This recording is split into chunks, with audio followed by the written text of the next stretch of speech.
आयो लाल सभई चओ झूलेलाल। तव्हां सभिनी खे झूलेलाल साईं चालीहे साहिब जी लख लख ऐं करोड़ करोड़ वाधायूं। मां महेश इंगोरानी बद्दी हिमाचल प्रदेश मां तव्हांखे हिकिड़ी निमाणी विनती थो कयां ऐं मिठी कोठ थो कयां।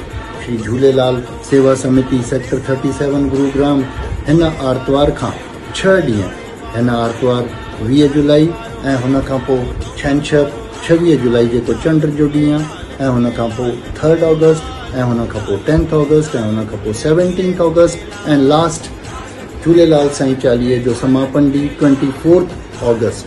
हिन 6 ॾींहंनि में झूलेलाल साईं महोत्सव बड़ी धूमधाम सां, ॾाढी धूमधाम सां मल्हायो थो वञे।